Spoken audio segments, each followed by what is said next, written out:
Okay, so I'm recording this on Thursday, mainly because the previous versions I haven't really liked. It was supposed to come out on the 6th of February, and it was supposed to be a key ships this evening. I've actually recorded the key ships, but I decided it would be better for this to go out today, because it became more and more like a Thursday video. It really did. Rather than a Tuesday video, it became more and more like a Thursday video. And I decided, therefore, what I'm going to do is do this as a premiere. Because I still need to do what I need to do on Thursday this evening. But I needed to record it as a Thursday video. So what's the difference between a Thursday video and a Tuesday video? A Tuesday video is something which is a topic you can do for a pure lecture. A Thursday video is a video you do with a level of interaction. And the thing is, I like the level of interaction. And for Naval Aviation in 1914, it sort of requires it, because this is an incredibly boring title. I will say this now. It's an incredibly boring title. It's Naval Aviation 1914. It's all the pre-World War I stuff. But what's really intriguing is when you just see just how bad it all is. I mean, one of the things I learnt early on when I was doing my PhD thesis was the entire perception you often get when you're having discussions with people about World War II, World War I, and things like the history of aviation, naval aviation. You would be excused for thinking that all admirals were stupid because aircraft sprang into the world fully formed as they were in about 1950, let alone as they were in 1945, and that from that it should have been obvious how capable they were going to be. And then you look at the actual aircraft and you go, honestly, I can get the point. And it's one of the interesting things that comes through when we're sort of discussing this, of course, drones and modern uncrewed systems. And everyone keeps going, well, they've come of age, they've come of age, they've come of age. And you go, have they? Have they come of age?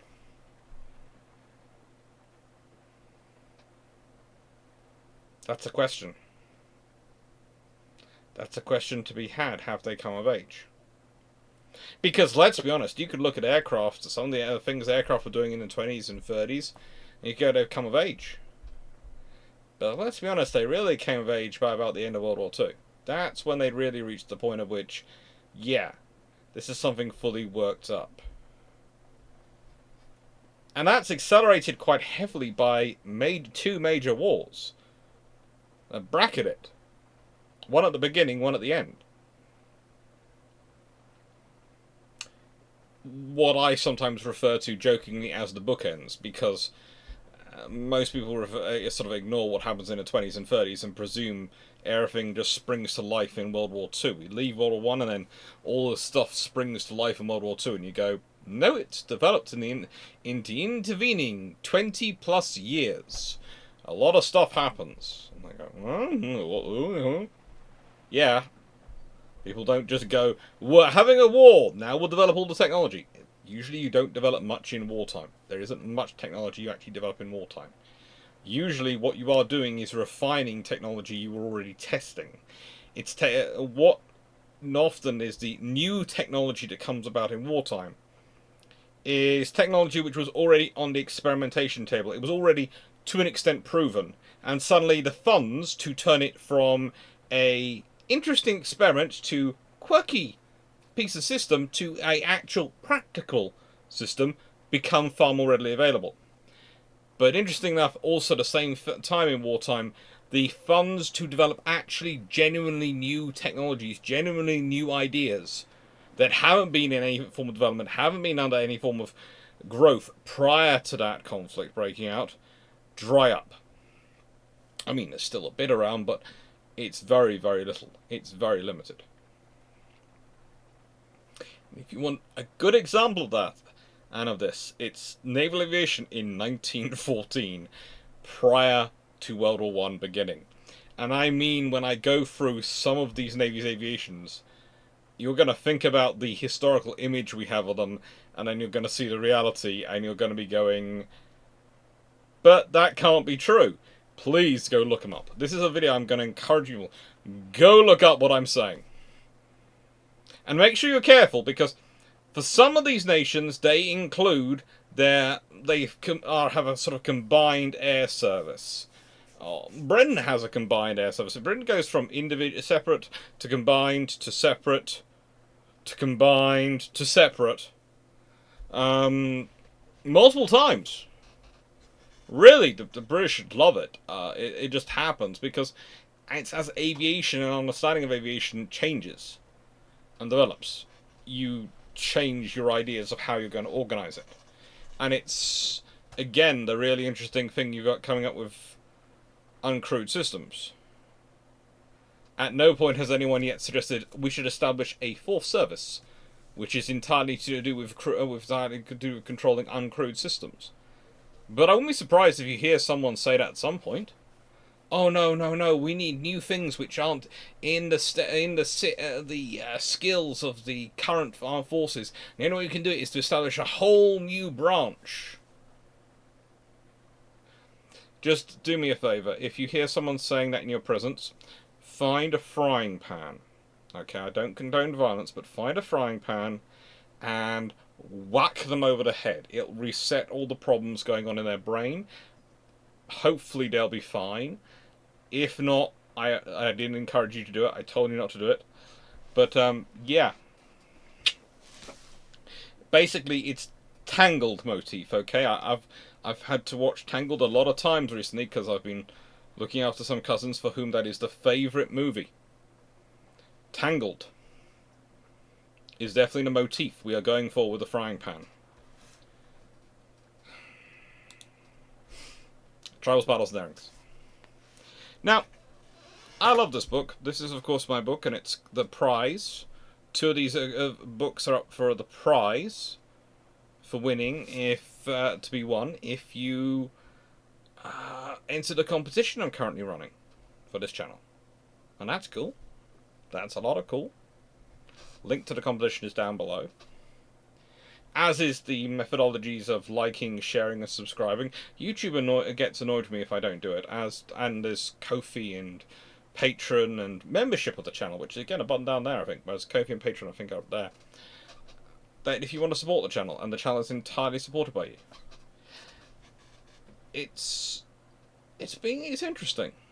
It is interesting, and it's very different from conventional academia. This channel and doing this stuff, but I prefer it.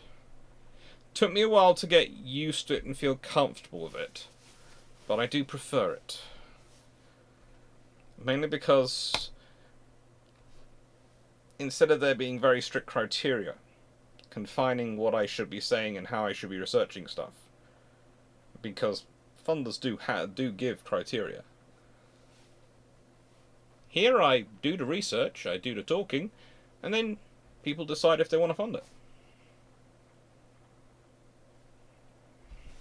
It helps. Now, Britain is really like me with Jim. Okay? As in GYM. I have a policy.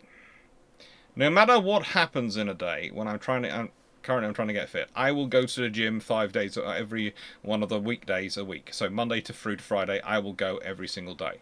I don't like Saturday and Sunday, and there's a reason I don't like Saturday and Sunday. It's the same reason why sometimes I will go to the gym, and if I've judged the time wrong, I haven't managed to squeak in early enough, I will literally just use the shower. I still went to the gym. The important thing is I go to the gym, because it's so I'm in the habit of going to the gym and keep up the habit of going to the gym every day. But my gym, the one I like to use, because it's a really nice car park, etc., is also quite close to a few schools. And after a certain point in the afternoon, the average age in the gym drops below, I swear, below 15. Kind of like schools, and Saturdays and Sundays. And it's a case of, I just don't want to be in here. One of two things happens to me. One, I'm looking at small people, soon to be adults, but not quite there yet, doing things in the gym which frankly they shouldn't be that could hurt themselves because they're doing it wrong. And that's not my job to deal with in the gym. That's the gym assistants. Or Secondly, and this is just as problematic, you have people who are of that age group who are next to you on the weights, grunting away while you're on the bike, and you're just going, this does not look in any way good, and I really don't want to hear those noises coming out from someone who is that age. I'm getting out of here. So, I just don't go in there. Okay? Well, Britain has a similar problem to that with their naval aviation. They keep having good ideas, but they keep getting caught up with people with things that they don't actively like, but they don't actually really want to be with. And one of the problems is they keep getting pushed into different sections. The Royal Navy officially gets the RNAS created in July 1914. Well, and they actually get officially full naval control of it in August 1915. Up until that point, it's been a sort of interesting dichotomy. The British have tried a joined-up approach and a separate approach, and a joined-up approach and a separate approach. And basically, the joined-up approach produced the Joint Flying School, which was an excellent institution. But you have a lot of problems, and it's not necessarily because the Navy is quite so nice, or the Army is not as capable as it is. It's because the Navy and the Army have a very different way of procuring things. So, something that bugs the Royal Flying Corps throughout World War I is that the Royal Navy signed some very interesting contracts with some key aircraft manufacturers. For example, they sign a preferential contract with Sopwith, which basically means they get Sopwith's aircraft before any other service in Britain does. Doesn't matter what the government says. No one else can overrule it. They have a contract. Theoretically, the government could pass an act of parliament, but the Navy is politically strong enough. No one's going to get that through. And the Royal Navy has lots of these contracts out. And they have contracts with engine manufacturers, and they have contracts with this. And it's quite cruel.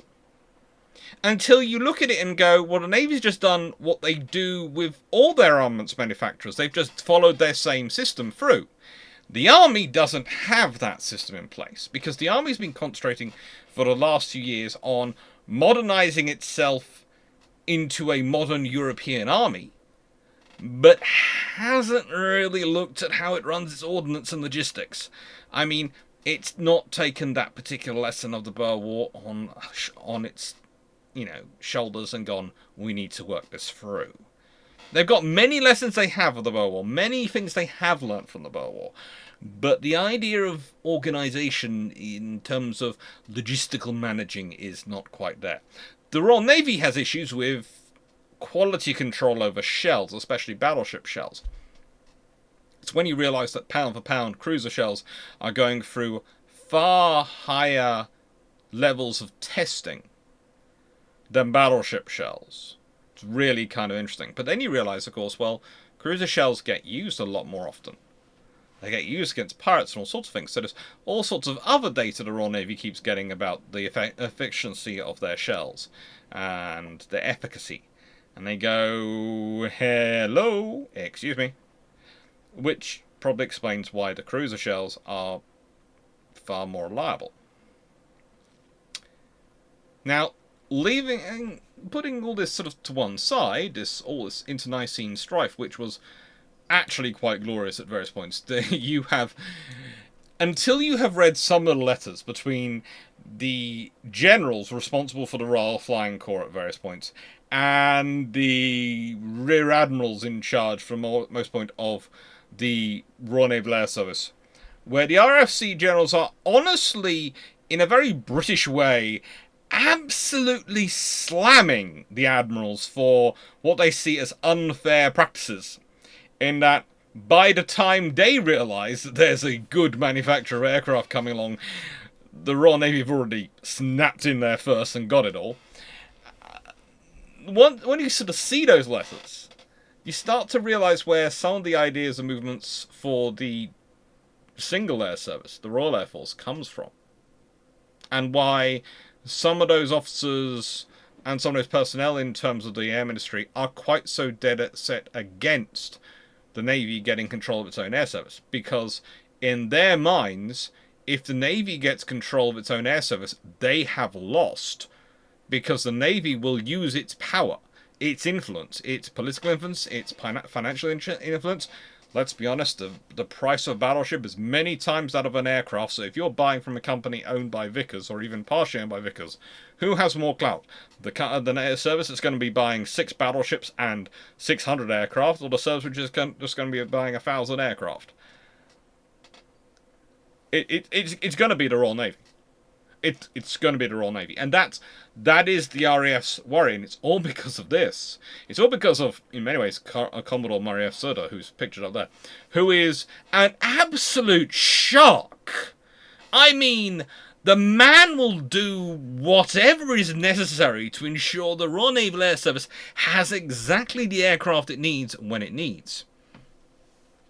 And this is one of the reasons why, in August 1914, actually, they have 39 land planes, quite a lot of the short S-38 type, as pictured. A lovely pusher-type aircraft, which, frankly, no, you wouldn't get me in. And again, if you see this is what you see flying towards you in the sky, would you be mentally thinking, that's the coming future of death and destruction in war? I mean, it looks like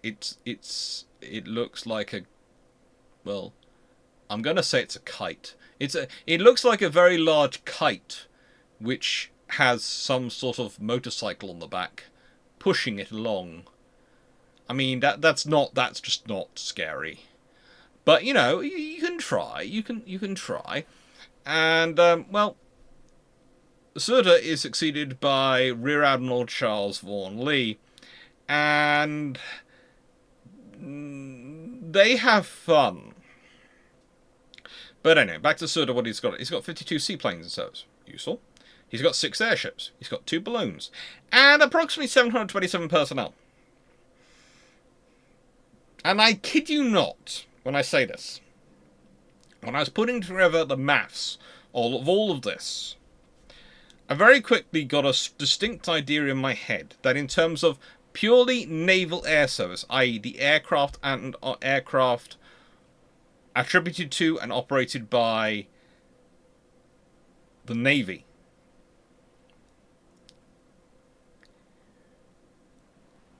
Britain is pretty much has the same strength and more personnel than almost everyone else combined. And the power which is second on that list is not one any of you are going to get. So please, if there should be a premiere, there should be a chat going on as we speak. In the chat, put down what you think would actually be that. And I will tell you when we get to them what is actually the second largest and the only one you do not include in those numbers.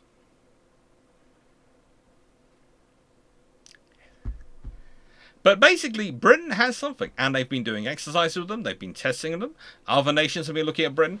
I disagree with the idea that just because Britain set something up, others are necessarily copying. The classic example I use is the Americans have set up a Space Force. America's number one in the world at the moment. How many other nations have copied? So just saying, well, our reason for this is this nation, and it's usually insert Japan or other Eastern nation, sees Western nation, insert the UK, has set up a Royal Naval Air Service. As they like to copy the Royal Navy, they set one up. And the question is, nor did the information and evidence reach the same point at the same time, and they decided to invest in something which looked like a sensible avenue. What are the odds? What are the odds? Now, the next country involved is France. France, glorious France. I don't know really what to say. They have the Foudre, which is a converted torpedo boat depot ship which is turned into a seaplane carrier. And it's really one of the first in the world. It is probably the first in the world. The trouble is they keep modifying it, so it's hard to say which point it's actually finished. So it's the first in service with the role as well, but it doesn't really become what you would think of as a seaplane carrier until it's about 2 or 3 iterations later. But it's still quite cool. And that's operating aircraft like this beautiful thing.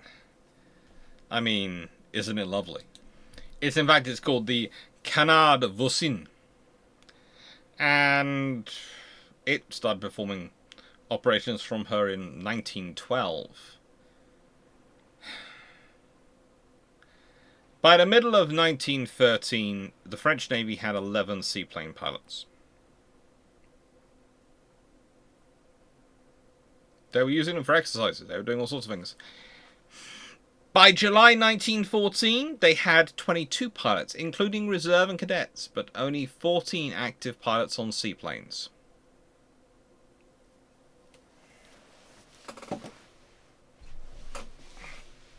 I mean, it's spirited. But the thing is, for the French Navy, the issue they have is the Army.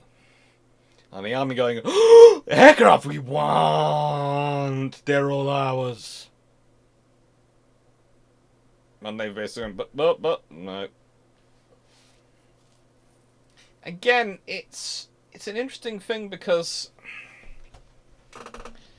as you can see, the Royal Navy has pushed into quite a broad area. The French Navy and French Naval Aviation is different. They haven't managed to get hold of really any airships. They are all the airships and those sort of things they have are very much Army. And, well, for the rest, it's a lot of interesting ideas.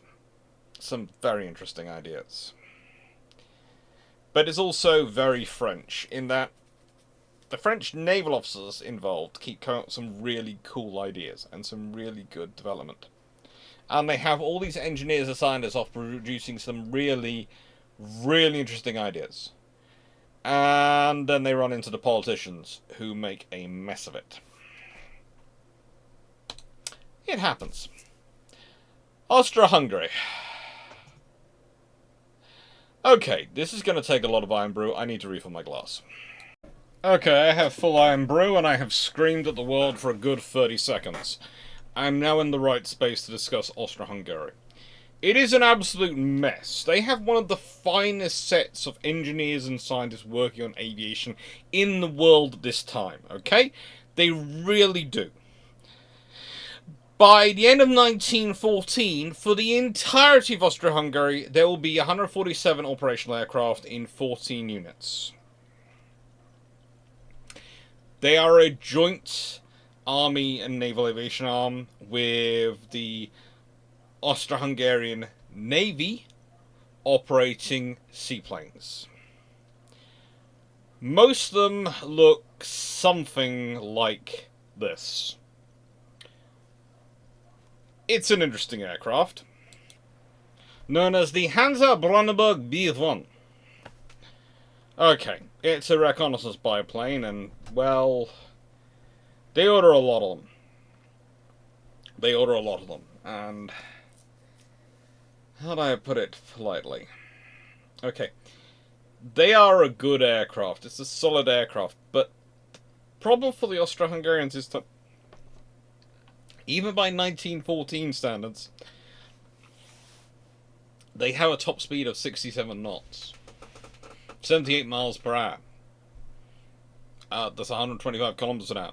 In other words, in my Volvo V40, my 20-something-year-old Volvo V40, an original first-generation Volvo V40 estate, could not only overtake one, I could let it leave, get a third of the way along the route of its journey, which is only going to be a maximum of 190 miles, and start off and beat it.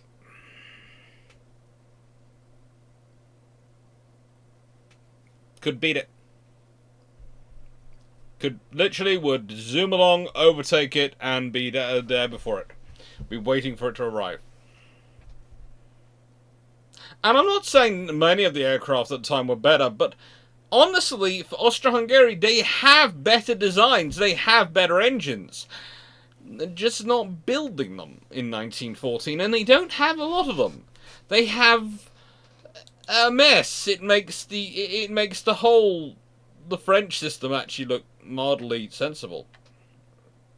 And please don't, when I'm saying mildly sensible, because they have all these great aircraft, these great designs, and they will, towards the end of World War I, they will have some really great designs in service. But in 1914, before the war begins, you're honestly facing a lot of trouble to try and find them. Really, you are. They're there, though, but they're trying. And here is where it's really, really weird, because Austro-Hungary is trapped in this kind of vice-like grip with Italy. And Italy is the interesting nation here. Meets the second most powerful in terms of naval aviation. Now, please note, I'm being careful in what I'm saying naval aviation, because the French Army, Air Force sort of scenario going on is massive. So, that's something. And the German is pretty big for their army. But in terms of naval aviation, you have Britain. You have Italy. You have everyone else down here.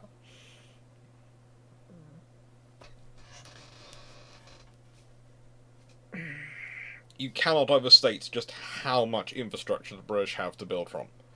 Even when it comes to churning out aircraft and having the money to churn out aircraft, having the ability to churn out something which is still relatively minor, they have the ability to do it. And the Italians, the reason they have the strength they do, is because they've already used it in a war.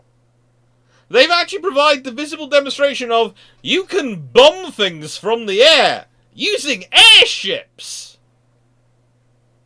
Now, admittedly, the Navy doesn't get its own airships. It has flying boats. And its own special force of... I can't believe I wrote flyboats. This is like the 9th time I've recorded this, and it's the first time I noticed I've wrote flyboats instead of flying boats. And they are some really, really cool pieces of equipment. They have some really good designs, really interesting designs. And honestly, the Italian Navy has their own seaplane carrier. They have all sorts of things they're pushing forward with. In contrast, the Austrians had a mess. Mostly a mess caused by having way too many chefs trying to order around way too few cooks with only one pot split between them. It's an absolute... Look, it's when you look at this and you go, but the Austro-Hungarians have numbers on their side. They have industry on their side. They have a clear and present danger in the face and form of Italy, which they have the sort of relationship with, a sort of peace with, that both sides are not only busily rearming, as far as they're concerned, stones and sharpened pieces of wood look like a good idea to store for the next war.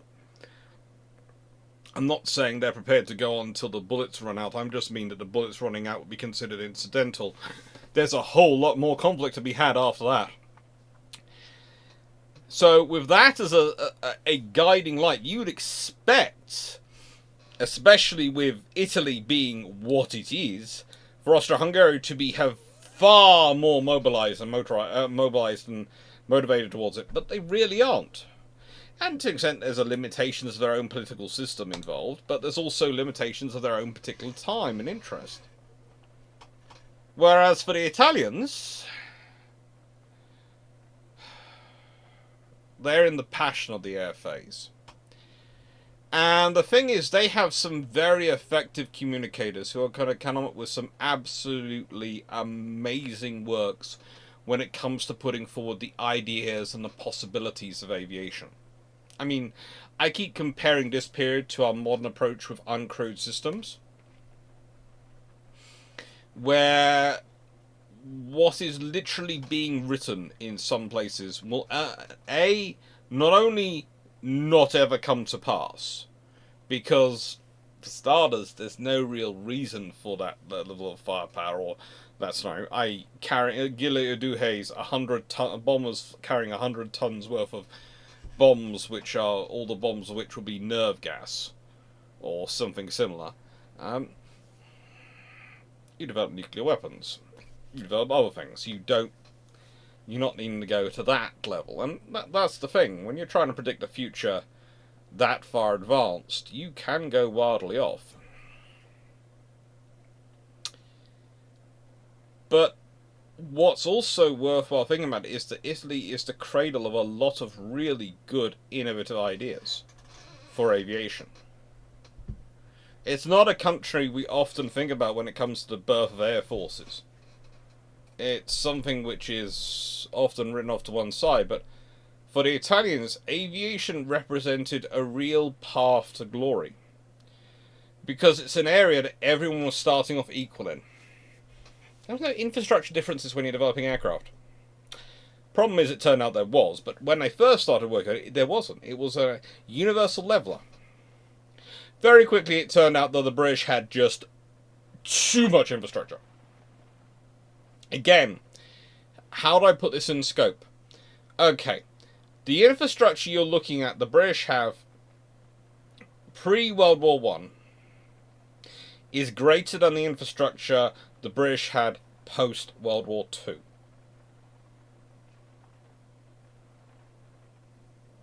You have the pre-World War One infrastructure, you have the post-World War One infrastructure. That's really the zenith of all the infrastructure built during World War One, etc. And then it drops down. And the treaties and various other things and various short-term decisions made by governments and stupid decisions. And you have to remember, World War II is conducted with the fact that the British government actually went around and paid for yards to close during the 1930s. You know, somewhat what they're rearming. They are paying for yards to close to build new industry on them or to turn them into housing projects. British governments are never the most logical. Never. You're going to hear me saying some really nasty things about some American governments shortly. I don't want the Americans to think I don't like them. It's not America, it's the governments. Yeah, I feel it balances out if I've already been quite honest and frank in my opinion on the British governments. They can be incredibly short-sighted. Well, the Italians had thought that, if they pushed into this, they could be far more powerful and show their strength far greater. But they kept running into problems of infrastructure, problems of scalability, and problems of the real capabilities of aircraft. Because you can write about an aircraft which can take 100 tons of bombs. You can.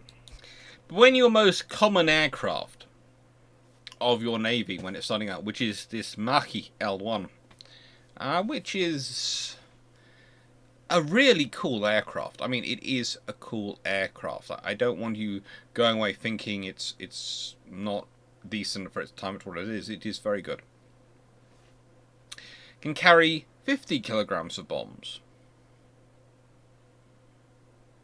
So let's consider 100 tons versus 50 kilograms. There's 1,000 kilograms in a ton when we're talking about metric. So you want 100,000 tons. 100,000 kilograms, sorry. Apologies. And the most common aircraft in 1914 could carry 50 kilograms for the Italian Navy, the Regia Marina. Well, 2 times that equals 100. So that's a 1/2000th of your predicted bomb load. Now, I do realise Gileo Duhay writes the most famous example of him writing that phrase down comes post-World War One, but let's be honest, the aircraft aren't that bigger then. but it's still a good dream. And by that point, you have things like the handy Page O going around, which can carry 910 kilograms of bombs. So less than a ton. Less than a ton. But bear with me.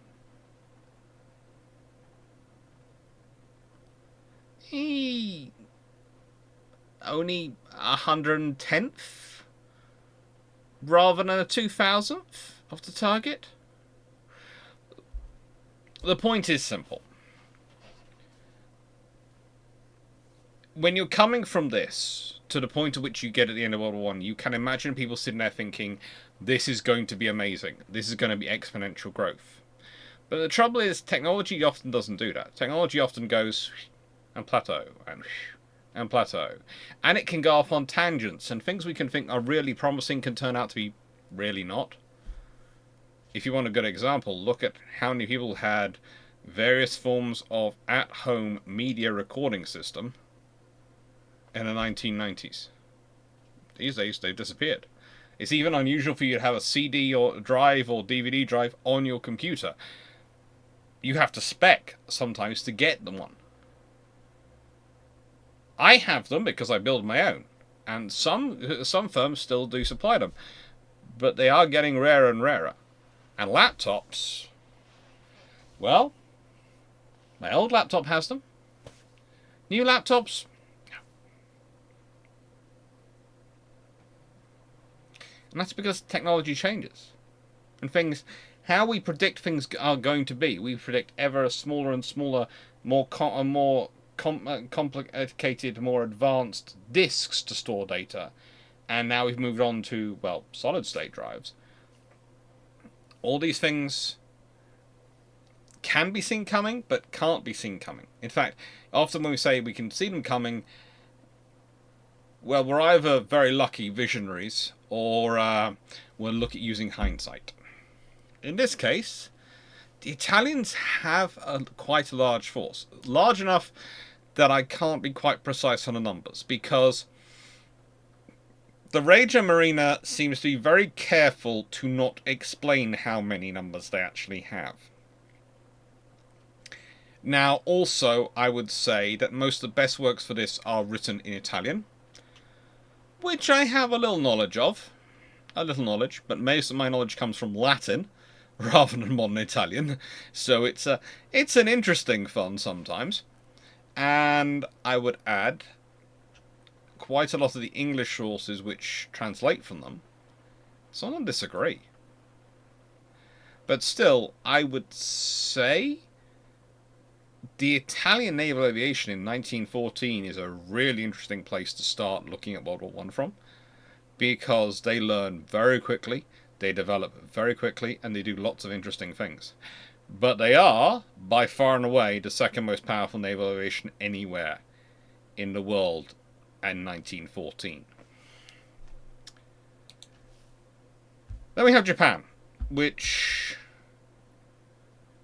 okay, let's be honest. They are the first to use a carrier. Yes, it's a seaplane carrier. It's a former British freighter, which has been converted into a Japanese seaplane carrier supporting tender, to do an airstrike. They do it in the support of the siege of, in sort of support of the siege of Tsingtao. And they're using aircraft like this. This is a Farman MF-11. And they use seaplane variants of this to do their attacks. Again, looking at that, you wouldn't get me flying in it. Okay? You honestly wouldn't. One of the interesting things about the Japanese, though, is so many authors' insistence that all their ideas come from elsewhere. There are some timing similarities. They have the Kaigan Kokujutsu Kenkyuhai, which is, and I apologize, I've just butchered that, comes about 1912. But the Japanese have been looking at aviation for longer than that, for a similar reason as Italy was looking at aviation. They want something to give them an edge, to give themselves the ability. And then After the Naval Aeronautical Research Commission actually acquired some aircraft, they magically became the Dai Nippon Dego Kaigun Kokutai, or the Imperial Japanese Naval Air Service. Broadly speaking, is what we're translating at. Broadly speaking. By 1914, they have the Wakima in service and the Farman MF-11s. They don't have a lot of aircraft. That is actually a picture of an Italian one. I couldn't find a decent picture of a Japanese one.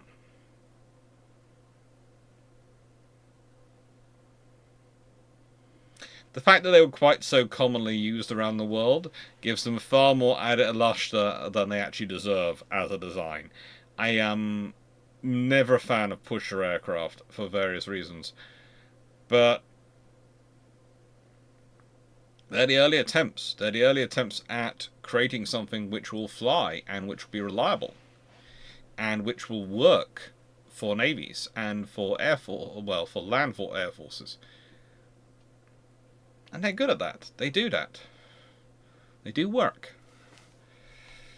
Not great, but they do work.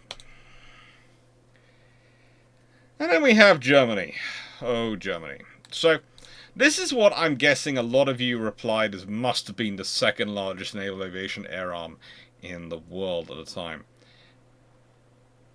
They have, and here is an interesting thing, roughly 2 to 3 dozen aircraft between the Naval Flying Detachment. Again. But honestly, not that many. And one of the fun things is when you start going, well, you know, they have their airship detachment, which Britain responded to by building an airship. Remember, one of the reasons, and we'll go back to it, the British have airships. The Navy wasn't necessarily keen on them. It's because the Germans were building them. Then you look, in terms of naval aviation, the Germans do have airships. They are mostly attached to their land formations, their army, rather than their navy. And the British have 6 airships for the navy. The Germans have 1 in 1914.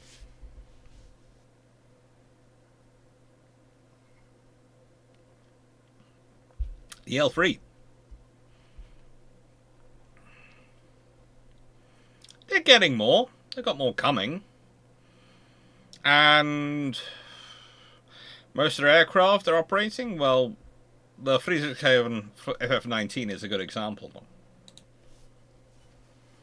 They first flew in April 1914, and they had 16 of these in service.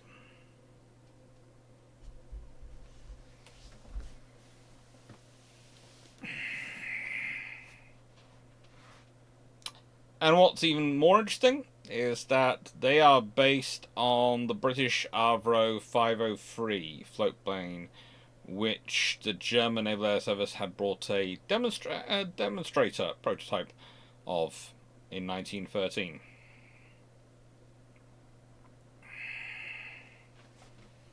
They're good aircraft, don't get me wrong, but again, one of the interesting things, you're sitting here looking at the Germans and their development of aviation in general and some of the efforts they're putting in, and you're going, it's not feeding through.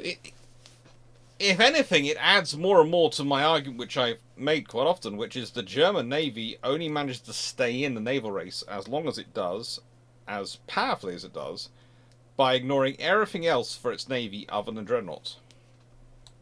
Please go see my Battle of Jutland video for Fleets of Jutland video, Battle of Jutland video, for more detail about that. But it's the Germans have the potential, they really do. And please note, the British don't get there by any divine will. It's just Sutter is very, very difficult to say no to. Very difficult. There is a fine tradition of certain Royal Navy admirals turning up at certain points who seem to make it absolutely impossible for people to say no to them. They really, really do their best to stop them.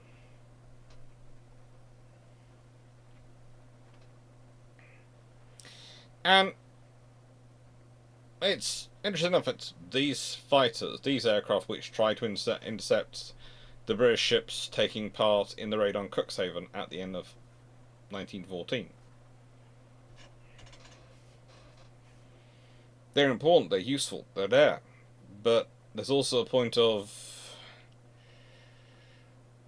are you really up to this task? Really? And then we have America. So, in the first video in this series, I went over all the interesting things going on in aviation, and one of the things you learnt really quickly was that the Americans were really forging ahead. They were developing lots of stuff, they had lots of interesting ideas. Thanks to Curtis and other critical people, they had a lot of momentum for it. And yet,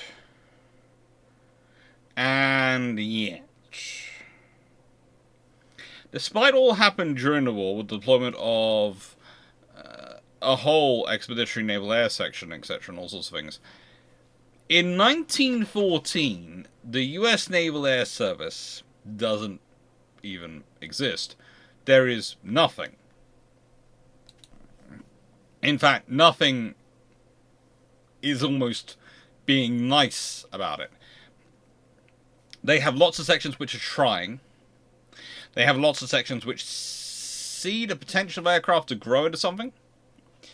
They also have lots of departments which are actively doing things to undermine them. It's one of those interesting scenarios. Again, you sort of... I've read books over the years about this period in terms of naval aviation, and of course I did for my PhD thesis. And which should be available to download at some point soon from the King's College website. Should be. Oh, that worries me. I wrote that 10 years ago. Please don't judge me by it now. Please don't. But leaving that to one side. Naval aviation in this period in the US, it doesn't have the leadership. It doesn't have Moffat. It doesn't have the people who will come later, who will forge into a weapon of great steel and value. What they have is a lot of people trying. They're not always trying in the same direction. They're not always helped by their own leadership. You know, they actually have a naval air stations stood up in 1914, but when Rear Admiral James Helm in 1916 is put in charge of the Commission of Naval Yards and Naval Stations to grow the Navy, to say he doesn't take into consideration the needs of growing the naval air arm with all the money coming in 1916, and basically the US Navy goes from being starved in 1915 to we're in the money, we have the money in 1916, but Helm just basically goes, no, that's not needed. And it's only a lot of work by some of the other commission members that actually changes things. But honestly, for quite a long period in 1914 World War I period, the Americans basically sit back and do nout. They leave it to everyone else to push forward. And there are some disadvantages to that. There are some reasons for that. But it's also kind of embarrassing when you consider they've been part of the tech race, the aviation tech race, from the beginning. Aircraft like the Curtis shown here have been absolutely pushing the boundaries. And in contrast, they're not allowed to they haven't formed the Navy up into something special. And I do find it interesting with the Bureau of Aeronautics, because I had to look up and check, because I read something, it was formed in 1914. I thought, hang on, it wasn't, was it? It wasn't. But it wasn't. It was formed in 1921. When they decided to create a single organizational home. Prior to that, Naval Aviation was divided between many other bureaus, many different sections. And one of the really interesting things is that the US started establishing naval aviation units in 1911. They first purchased the first naval aircraft in 1911. But it's in 1916 they established the Naval Reserve Flying Corps. That's what would train, deploy pilots in World War One when they get involved. But honestly, for most of this period, naval aviation is fighting to exist. They are at one point both the leading edge and technological heartbeat of some of the developments of the US Navy, and at the same point are fighting for their very existence. And it's a really interesting dichotomy. It truly is. What's going on there? And then we have everywhere else. Well, everywhere else are lots of ideas. There are lots and lots of ideas going on, and lots of different views about aviation. Lots of people getting involved, sticking their toe in.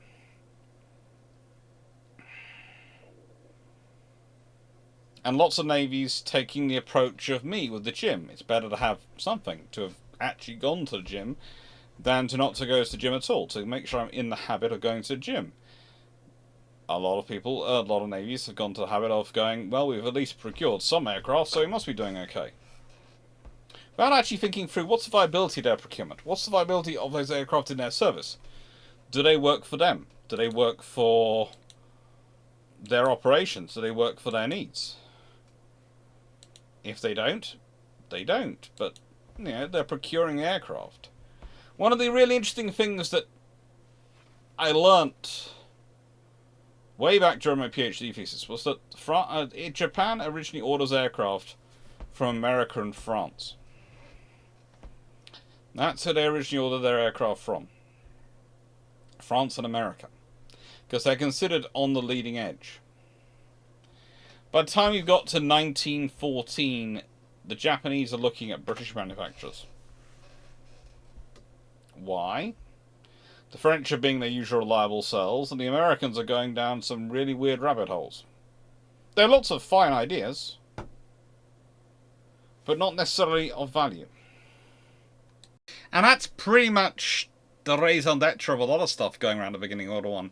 We often think about the things which survive World War I. We think about aircraft, we think about machine guns, we think about some of the artillery fires and systems, tanks, which survive World War I.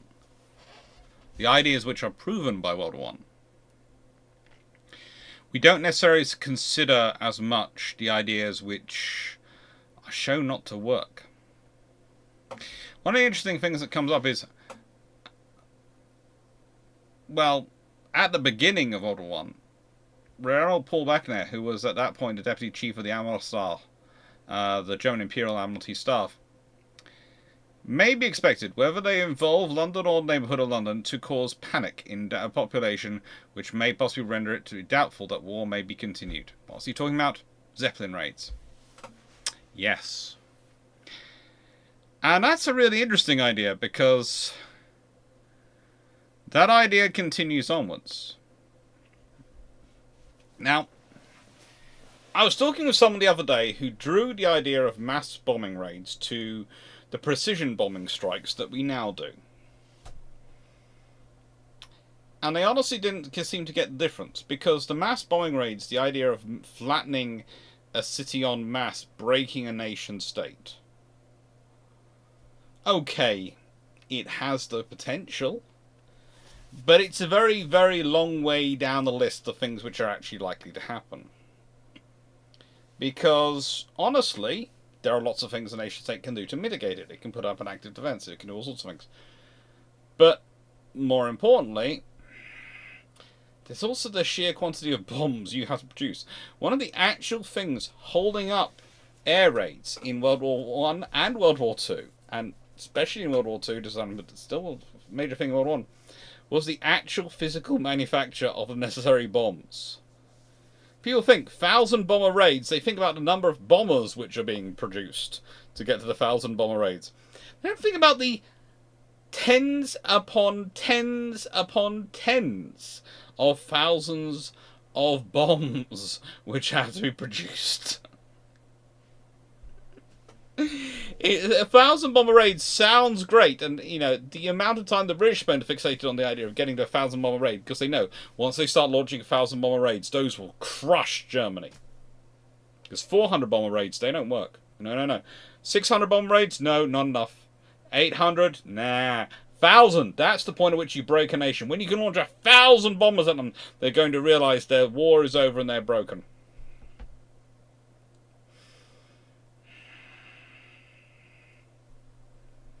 If only humanity was so easily, it would have saved so many lives. The reality is, of course, not that. So here's the really interesting thing from World War One, and looking at it in 1914, you see all these ideas being put out before war even begins, let alone once war starts. And they're developing the things and looking at them and going, "Oh, this is possible, this is possible, we could do this, we could do that, we could do all this." And it's true, they could. Eventually. But it takes time. It takes a lot of patience. And it really is more of a trouble sometimes than it's worth with some technologies. Some technologies, the reason they don't actually get through is it's not necessarily the technology that's the problem, it's organizing and integrating the technology. How do you use it in a battle plan? How do you use it in an operation? How do you use it for all? I remember looking at the 747 plan for a, well, defense laser to be used to deal with ballistic missiles coming inbound. And the idea was a 747 would fly around with it. And I thought, well, that's a good idea because it's got a level of strategic mobility. But it's a bad idea because whilst the 747 can theoretically hide amongst the clutter day to day in a normal air flight patterns, the moment there's a major war on, the spaces you're going to need that 747 to go to, there's going to be no clutter for it to hide amongst. Because whilst there are a lot of 747 cargo aircraft, you're not necessarily going to be using those cargo aircraft to do the distances into the danger zone.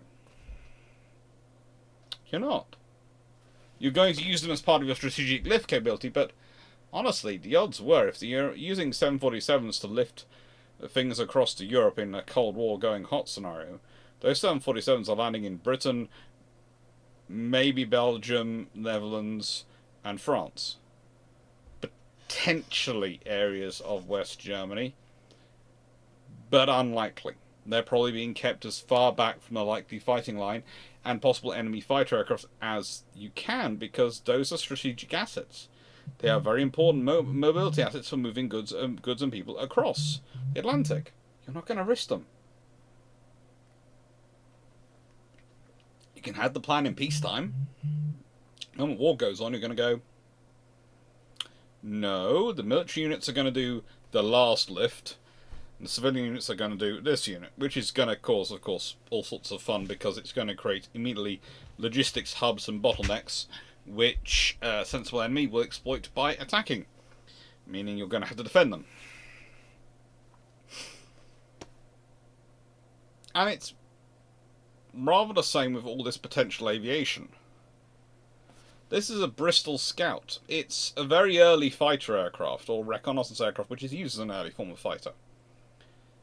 When it starts off in 1914, when it's first used by the Royal Naval Air Service, it's a good aircraft. It's a solid aircraft.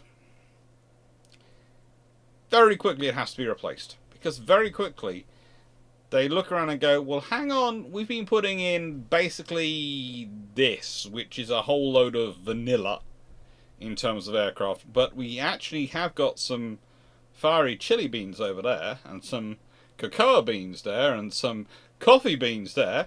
Let's see what happens when you mix those together. And so aviation jumps up suddenly. Doesn't really. All the ingredients were already there, just no one had bothered to mix that recipe together. And that's what people remember. They don't remember the fact that in 1914, prior to war beginning, frankly, it's desolate. It really is. So what else have we got coming up? Well, next week we have the conception, operation, conclusion of the Europa and Giuseppe Maraglia, which are, appropriate enough, considering today's discussions, the Regia Marinas seaplane carriers. Thank you very much again for watching. If you do like, please like the video, share, subscribe. I know these are overview videos. They're basically designed to give you an overview of the period of aviation. And some are going to have more information in them than others. But this one, it's more of a case of, this is what the level was in 1914, before war begins. Next one, we'll talk about the age of the seaplane carrier, which is basically First World War. And hopefully that will have a lot more information in it, broadly speaking. Thank you very much for watching, and hope you enjoyed. If you'd like to support the channel, there's Patreon, Ko-fi up there, membership down there. Thank you. Hopefully that all makes YouTube happy. And take care.